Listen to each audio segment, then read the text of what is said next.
पवन सिंह और सपना चौधरी जी के वीडियो लहंगा लहक जाई के बारे में जानेंगे।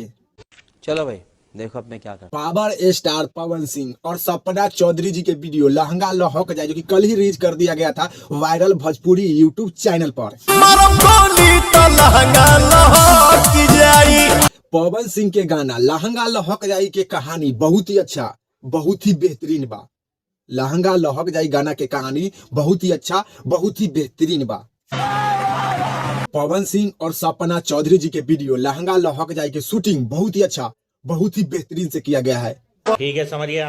पावर स्टार पवन सिंह और सपना चौधरी जी के वीडियो लहंगा लहक जाई बहुत ही अच्छा, बहुत ही बेहतरीन बा। वीडियो क्वालिटी E1 बा। वीडियो क्वालिटी के बात करते, वीडियो क्वालिटी बहुत ही अच्छा, बहुत ही बेहतरीन बा। लाजवाब वीडियो बा।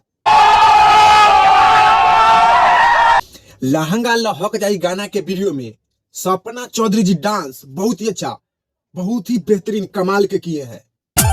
चढ़ल जवानी हमर हे कतलूती। लहंगा लहक जाई गाना के वीडियो में पवन सिंह डांस किए हैं, तो पवन सिंह के डांस में थोड़ा सा कमी मिला है। पवन सिंह थोड़ा सा मोटा गए हैं, इसीलिए पवन सिंह के डांस में थोड़ा सा कमी मिला है। लहंगा लहक जाई गाना के वीडियो में सपना चौधरी जी बहुत ही अच्छा, बहुत ही बेहतरीन डांस किए हैं, कमाल के डांस किए हैं, लेकिन पवन सिंह के डांस में थोड़ा सा कमी बा।